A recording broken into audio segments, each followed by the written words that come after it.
Vamos ficar em pé, meus irmãos, para lermos a palavra de Deus, livro de Atos dos Apóstolos, capítulo 20, dos versos 17 a 24. Atos dos Apóstolos, capítulo 20, dos versos 17 a 24. Nós faremos essa leitura responsivamente. Em Mileto, fala aos presbíteros da igreja de Éfeso. De Mileto mandou a Éfeso chamar os presbíteros da igreja. E quando se encontraram com ele, disseram: vós bem sabeis como foi conduzido entre vós em todo tempo, desde o primeiro dia em que peregrinais, servindo ao Senhor com toda a humildade, lágrimas e provações que pelas ciladas dos judeus me sobrevieram. jamais deixando de nos anunciar coisa alguma proveitosa e de vos ensinar comunicamente e também de casa em casa, Testificando tanto a judeus como a gregos o arrependimento para com Deus e a fé em nosso Senhor Jesus Cristo. e agora constrangido o Espírito, ou a Jerusalém, não sabendo que aqui não cessará. Senão que o Espírito Santo de cidade em cidade me assegura que me esperam cadeias e tribulações. Porém, nada considero a vida defeituosa para mim mesmo, contando que compete a minha carreira e o ministério que recebi do Senhor Jesus, para testemunhar o Evangelho da graça de Deus. Ainda em pé, vamos orar mais uma vez ao Senhor. Nosso Deus e Pai amado, nós te louvamos, Senhor, por esse momento em que a Tua palavra está aberta diante de nós. Pedimos-te, Senhor, também um coração aberto diante dela, para receber nessa noite tudo que o Senhor quer nos falar, tudo que o Senhor quer nos ensinar na Tua palavra, Senhor. Fala conosco, que nós não ouçamos agora nenhum ruído, nenhum som da voz humana, mas ouçamos sim o Teu Santo Espírito falando aos nossos corações, comunicando Ele mesmo esta santa palavra, Senhor. É assim que oramos humildemente no nome do Senhor Jesus. Amém. Os irmãos podem sentar-se.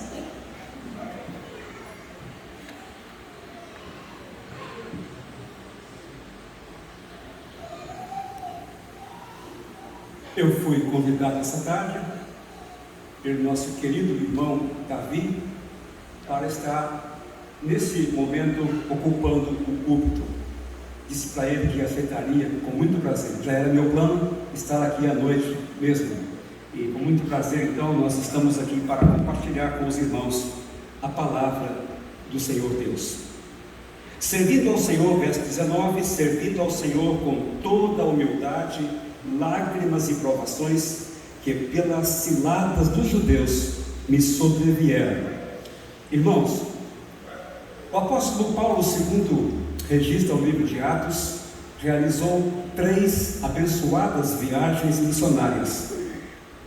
E esta agora era a sua 3ª viagem missionária. Na primeira parte desta viagem, registra o livro de Atos que ele chegou em Éfeso e permaneceu lá 1 ano e meio, e ali organizou uma igreja forte e saudável, a igreja dos Efésios que nós conhecemos. E agora Paulo está retornando a Jerusalém, e o texto registra ele mesmo falando, ele está constrangido em seu espírito, porque o Espírito, versículo 23, o Espírito Santo de cidade em cidade me assegura que me esperam cadeias e tribulações. Por revelações proféticas, Paulo está então consciente de que a sua presença em Jerusalém será marcada por cadeias e tribulações, como de fato realmente foi.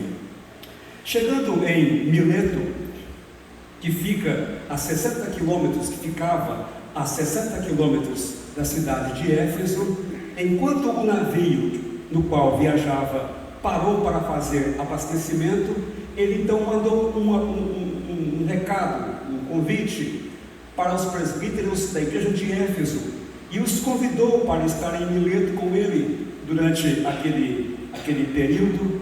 E o apóstolo Paulo abre o seu coração para aqueles presbíteros, sabendo que possivelmente seria seu último encontro com eles, como de fato realmente foi o último encontro.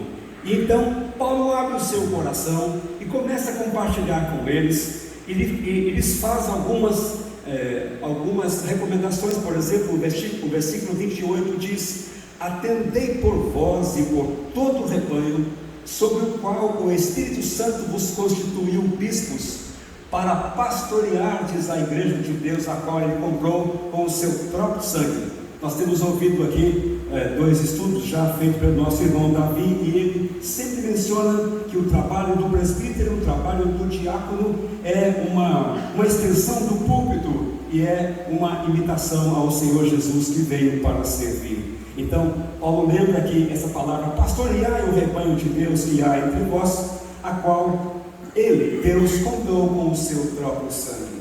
E então, irmãos, nesta conversa, a última que teve com aqueles presbíteros amados da igreja de Éfeso, Paulo compartilha a sua vida. Ele abre o seu coração, por assim dizer, e enquanto ele faz isso, ele está instruindo, ele está admoestando, ele está conclamando aqueles irmãos para olhar com carinho, olhar com zelo, olhar com esforço e muito trabalho e consagração o rebanho que Deus confiou às suas mãos. E ele fala de algumas prioridades que Deus pôs no seu coração e na sua vida, e graças a essas prioridades ele ficou conhecido como uma pessoa de Deus. Portanto, quero compartilhar com os irmãos, nos momentos que se seguem, pelo menos 3 prioridades que ele menciona aqui. Alguém estudando o texto com mais cuidado poderá encontrar outras, mas eu quero falar sobre 3 prioridades que ele encontrou aqui, meus irmãos. Prioridade, o que é? É alguma coisa que você não pode prorrogar, é alguma coisa que você não pode deixar de fazer, sob pena de ter prejuízos, de ter desgosto, de ter tristeza, de ter perdas. Prioridade, então, é algo que, uma vez estabelecido, você se empenha, você se entrega, você se rende para cumprir aquele objetivo. Prioridades, então, de uma pessoa de Deus pode ser uma jovem adolescente, pode ser um moço, pode ser uma moça, pode ser um senhor, uma senhora, pode ser um idoso, pode ser até uma criança. Uma pessoa de Deus, portanto, vai buscar na sua vida essas prioridades. A primeira prioridade está nos versículos 18 e 19, quando ele diz: e quando se encontraram com ele, disse-lhes: vós bem sabeis como foi que ele conduzia entre vós em todo o tempo, desde o primeiro dia em que entrei na Ásia, servindo ao Senhor com toda a humildade, lágrimas e provações, que pelas ciladas dos judeus me sobrevieram. A primeira prioridade da sua vida: servir com humildade. Irmãos, e aqui cabe uma pergunta. Eu faço a mim essa pergunta sempre, e quero fazê-la a você de maneira respeitosa, de maneira generalizada, mas respeitosa. A pergunta-chave para introduzir aqui este argumento é: diante de Deus, como é que você se sente em relação a servir e ser servido? Você se sente uma pessoa que gosta de servir ou que gosta de ser servido? Como que você se vê diante de Deus? Na minha conduta cristã, no meu dia a dia com a palavra, no meu dia a dia com Deus, como é que eu me vejo? Qual é a motivação que me leva a aproximar do Senhor? Ser servido ou servindo? Se nós quisermos, irmãos, ser sinceros conosco mesmo, se nós gravássemos as nossas orações, não precisa muito tempo não, uma semana, Se nós gravássemos nossas orações e depois nos sentássemos para escutá-las, nós chegaríamos a uma conclusão interessante. Nós somos muito mais de pedir a Deus do que nos oferecer a Ele para servi-lo, em qualquer área que Ele precisar de nós. Nós gostamos sim, por natureza, nós gostamos muito de ser servidos. Nós sentimos bem quando somos servidos por alguém. Mas, meus irmãos, uma coisa fica clara na vida do apóstolo Paulo, enquanto ele estava servindo ao Senhor com humildade, com lágrimas e enfrentando provações. O caminho no qual precisamos trilhar, levando uma vida santa, deve ser marcado pelo serviço, o serviço com humildade, o serviço com um interesse, com um único interesse: promover a glória e a honra do nosso Senhor Jesus Cristo, que veio para servir.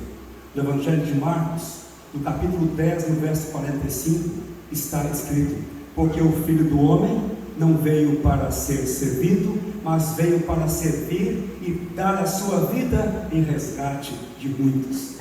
Aliás, esse é o versículo-chave do Evangelho de Marcos. Jesus veio para servir. O Senhor Jesus Cristo, em Mateus capítulo 6, no verso 33, até conhecemos um cântico, né? Buscai primeiro o reino de Deus, está ensinando, buscar em primeiro lugar o reino, e todas as implicações do reino, de serviço, de obediência, de consagração, de vida, de fé. Paulo também, ainda escrevendo a Timóteo, na sua segunda carta, no capítulo 2, no versículo 15, ele diz: procura apresentar-te a Deus aprovado, como um obreiro que não tem do que se envergonhar, e que maneja bem a palavra da verdade. Portanto, nós olhamos a vida do apóstolo Paulo e podemos dizer que o apóstolo Paulo conseguiu, por misericórdia e graça de Deus, no seu serviço, com empenho, com humildade e com o interesse de glorificar o Senhor Jesus Cristo, que ele aparecer no caminho de Damasco, Paulo está servindo a Deus e levando o Evangelho a todo o mundo conhecido da época. E hoje, dos 27 livros do Novo Testamento, 13 são cartas que ele escreveu, escrevendo uma trajetória de serviço, de obediência, de fé, de humildade, de sofrimento, e podemos dizer também, finalmente, da morte. Os fenícios se tornaram os grandes navegadores, quase que podemos dizer os senhores dos mares. Os fenícios gostavam de construir grandes navios, 3 andares, de cima para baixo. Os 2 primeiros andares eram ocupados pelo comandante e pelos oficiais graduados. No andar de baixo, que ficava no nível do mar, estavam os escravos. Lá eles estavam acorrentados e tinham às suas mãos grandes remos. Qual era o seu trabalho? Manter o navio em movimento. E aqueles escravos, a palavra grega para eles eram os operetas. O apóstolo Paulo, escrevendo a sua primeira carta aos Coríntios, capítulo 1, capítulo 4, versículo 2, ele diz: importa que os homens nos reconheçam como dispenseiros de Deus, e que assim estejamos fiéis. E a palavra dispenseiros usada ali é a mesma dos escravos, operetas, aqueles que servem em um lugar que o auditório não vê, que a população não pode enxergar. Lá eles estavam suados, lá eles estavam cansados, mas movimentando os seus grandes remos para manter o navio em movimento em tempos de calmaria. Irmãos,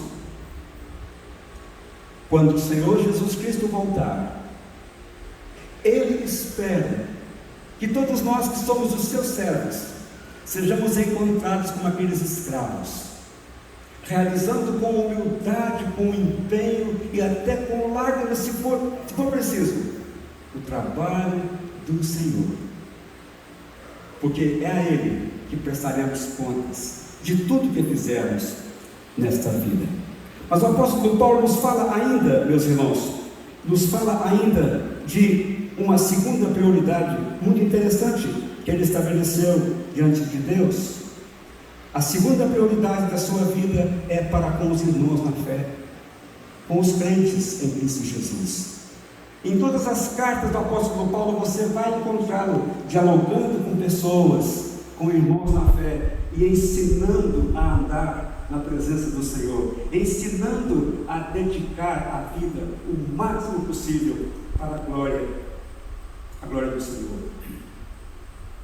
A sua prioridade então está no versículo 20, assim descrita: jamais deixando de vos anunciar coisa alguma proveitosa, e de vou ensinar publicamente, e também de casa em casa. Jamais deixando de vos anunciar coisa alguma proveitosa, e também ensinando de casa em casa. Nos dá a ideia de um trabalho corpo a corpo, uma visitação constante, compartilhando a palavra de Deus com os irmãos. E qual era o objetivo de Paulo em compartilhar a palavra, as coisas boas do Senhor? Levar os crentes ao crescimento espiritual, à maturidade na fé. Irmãos, grande parte dos nossos assuntos, quando encontramos algum irmão, ou quando vamos à casa de algum mesmo, de alguma família, grande parte dos nossos assuntos passa pela política, passa pelo esporte, passa por economia, finanças e passa até por amor e religião. Sejamos honestos em dizer que muitas vezes um posicionamento contrário em questões políticas ou nessas questões pode trazer constrangimento para as pessoas com as quais nós dialogamos cada dia. Nossas conversas, portanto, são marcadas por assuntos triviais, assuntos comuns do nosso dia a dia. Então nós precisamos lembrar que essa prioridade vai nos fazer também crescer diante de Deus. Conversar sim sobre os assuntos mencionados: política, esporte, economias, finanças, amor e religião, mas buscar um fundamento na palavra de Deus para nós sabermos lidar com essas situações, ainda mais nesses dias tão complexos, tão difíceis da vida política nacional e também da vida religiosa nacional. Não é que nós eu não estou querendo dizer que nós precisamos introduzir um versículo bíblico em todos os assuntos que estamos tratando. Também não estou querendo dizer que nós precisamos de saudar os irmãos como fazem alguns irmãos, paz do Senhor, e daqui a pouco recitar um salmo, recitar um texto da palavra do Senhor. Tudo isso é importante, mas o que eu estou dizendo é que nós precisamos buscar base na palavra de Deus. Por exemplo, nas questões financeiras que preocupam todos esses momentos difíceis, lembrar que o Senhor é o dono do ouro e da prata. Em Hebreus capítulo 13, no versículo 5, está escrito: eu jamais te abandonarei. Em Isaías capítulo 41, versículos 10 e 13, o Senhor diz: porque eu, o Senhor teu Deus, te tomo pela tua mão direita e te digo. Quem sabe o restante? Não temas, porque eu te ajudo. Irmãos, que promessa!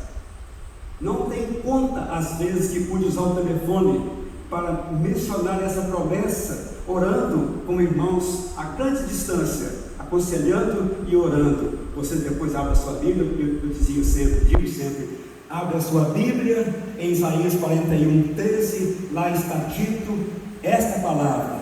Toma posse dessa promessa, porque uma mão poderosa, da qual ninguém é digno, uma mão que não conhece o impossível, está firmando a nossa frágil mão, a nossa mão vacilante, a nossa mão direita, e nos conduzindo.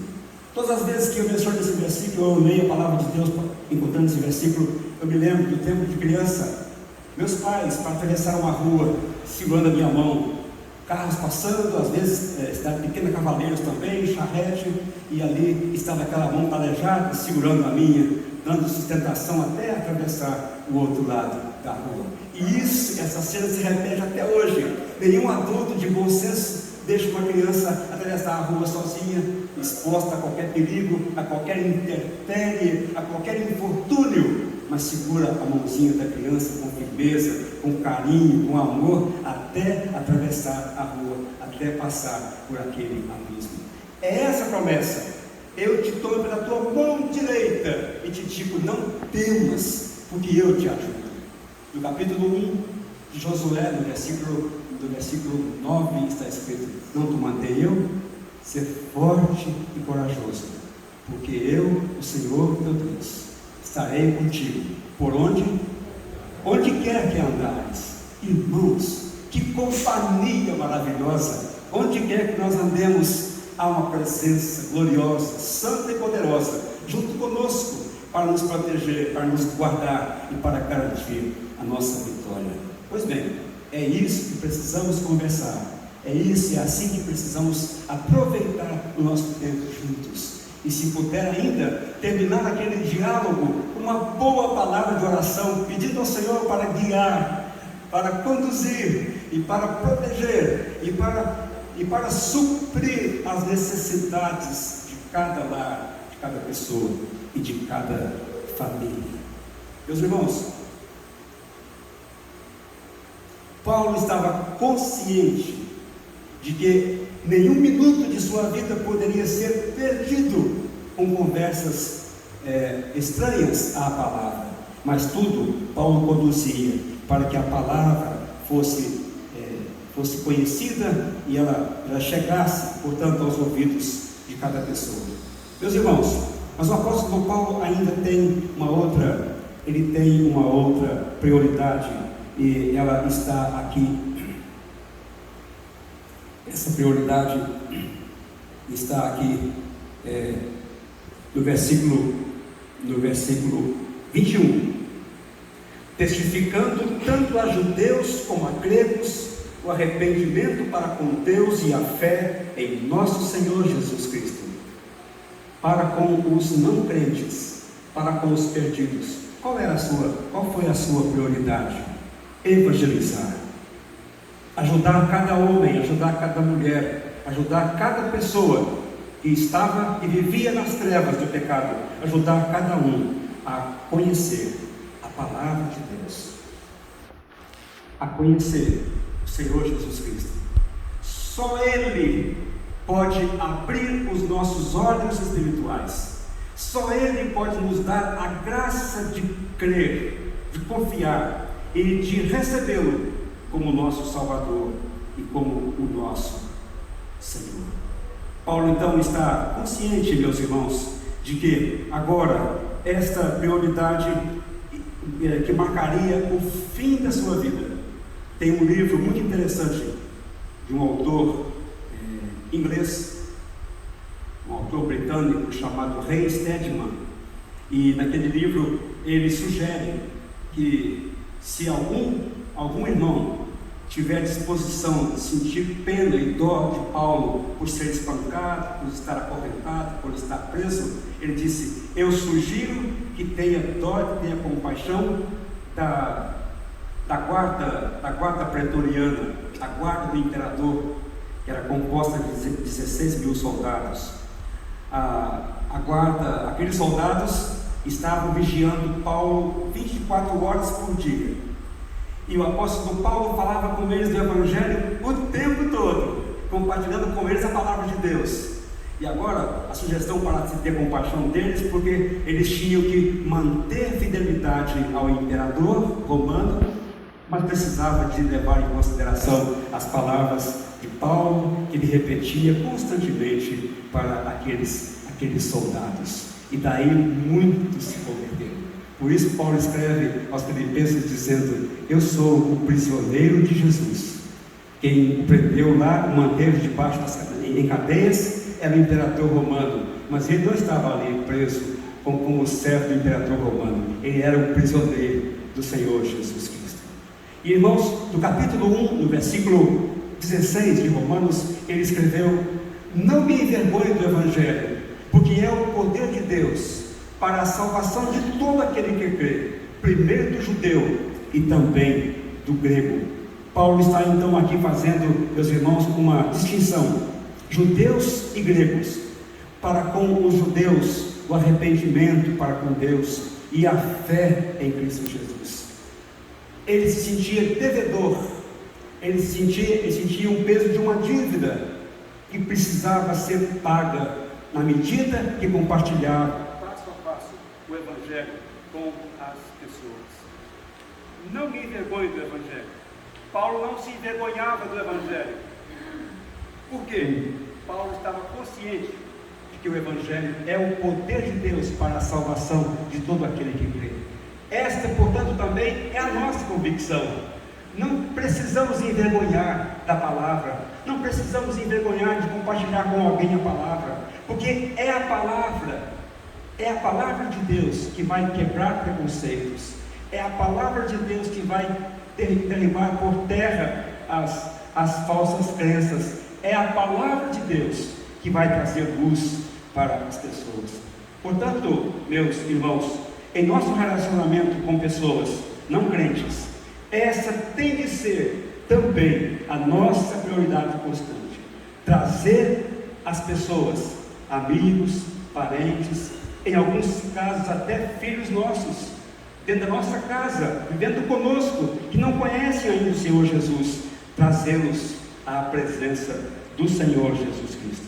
Portanto, meus irmãos, a mensagem do Evangelho tem duas faces. A primeira face, trazer às pessoas a consciência de que o nosso pecado, o nosso estado de pecaminosidade nos levará à condenação eterna. A palavra de Deus é muito clara em dizer, Romanos 3:23, todos pecaram e carecem da glória de Deus. A glória de Deus na Bíblia é sempre vista como a presença do Senhor que enche o nosso coração, que enche o céu, que enche a terra, que enche o mar. Todos pecaram e estão, portanto, longe desta glória eterna do Senhor. A segunda face da mensagem do Evangelho, meus irmãos, é a maravilhosa graça divina que pode nos trazer o maravilhoso dom da fé. Em Efésios 2, versículos 8 e 9 está escrito: pela graça sois salvos, mediante a fé. E isto não vem de vós, para que ninguém se glorie. Portanto, irmãos, nesses tempos modernos, em que se está anunciando no rádio, na televisão e também na imprensa escrita, tem se anunciado um evangelho falso, um evangelho mesclado com interesses humanos, um evangelho que não menciona pecado, não menciona as densas trevas que os homens vivem. Nessas densas trevas nós vivíamos antes de conhecer a palavra de Deus. Na Bíblia, o pecado é sempre comparado com trevas e com escuridão. A Bíblia diz: Deus é luz e não há nele treva nenhuma. Primeira carta de João, capítulo 1, versículo 5. A mensagem que da parte dele temos ouvido é esta: que Deus é luz e não há nele treva nenhuma. Meus queridos irmãos, conhecemos o Salmo 119, versículo 105, que diz, vamos falar? Lâmpada para os meus pés é a tua palavra e luz para os meus caminhos. É esta palavra que precisamos pedir todos os dias, que o Espírito Santo venha impregná-la em nossos corações, que o Espírito Santo venha aplicá-la em nossas vidas, que o Espírito Santo de Deus venha nos inquietar para levar às pessoas. Quando você quer encontrar algum objeto em um quarto escuro, o que você faz em primeiro lugar para chegar naquele quarto? Você aciona o acendedor da luz. Luz e trevas não se casam, não se juntam, não se misturam, não combinam. Onde uma chega, a outra tem que desaparecer. Em João 8,12 está escrito Jesus dizendo: eu sou a luz do mundo, quem me segue não andará em trevas. Meus queridos irmãos, precisamos sim levar este evangelho, que é luz, luz divina, luz da eternidade, luz que brilhou sobre o apóstolo Paulo enquanto era Saulo e o lançou por terra e expôs todos os seus pecados para serem perdoados, lavados no sangue do Senhor Jesus Cristo. Paulo então estava consciente de que enquanto estivesse neste mundo, ele teria uma prioridade para com Deus: servir com humildade. Qualquer que fosse a frente de trabalho, lá estava ele, com humildade, com lágrima, com sofrimento, mas obedecendo o íntimo. A sua segunda prioridade na vida, para com os irmãos na fé, compartilhar toda palavra proveitosa, visando o crescimento espiritual e a maturidade dos crentes, dos irmãos com os quais ele vivia e convivia. E agora, para com o mundo perdido, para com os homens que estão nas trevas do pecado, a sua prioridade era evangelizar, não se calar, enquanto não levasse, enquanto não trouxesse à presença de Jesus o maior número possível de pessoas. Eu quero deixar um desafio para os irmãos neste ano. Eu já pedi a Deus que me use nesse desafio, e quero deixar com você um desafio também. A partir de hoje, coloque a sua vida diante de Deus, fazendo uma oração: Senhor, mostre uma pessoa que eu possa evangelizar e trazê-la para a igreja. No interior de São Paulo, um pastor, amigo nosso, há algum tempo atrás, estava numa igreja muito desanimada, uma igreja muito fria, e ele de início chamou a igreja para a oração e jejum. Então eles tinham um momento de oração na igreja, depois ele orientava tudo direitinho para um momento também de jejum em casa, em família. E ele então colocou diante da igreja um desafio parecido com o que eu estou falando agora: apenas um. E ele trabalhou isso durante um ano, para que cada membro da igreja trouxesse para a igreja aquele ano, evangelizasse ao menos uma pessoa e a trouxesse para a igreja naquele ano. E a sua igreja inicialmente experimentou um consolo espiritual muito grande, uma presença muito real do Senhor, do Espírito Santo de Deus. Ela foi se fortalecendo e foi crescendo na graça do Senhor. Irmãos, ao redor da igreja, na nossa vizinhança, no nosso local de trabalho, há muitas pessoas que precisam conhecer o Senhor Jesus Cristo. E a igreja é a única que tem a mensagem pura, a mensagem genuína, a mensagem sem mistura com falsas crenças, a mensagem da palavra de Deus. Que o Espírito Santo do Senhor atue na minha vida e na sua, para que nós não nos calemos, buscando as pessoas das trevas para a luz, levando a elas a luz do Senhor Jesus Cristo, para brilhar em suas vidas. Deus nos abençoe assim. Amém.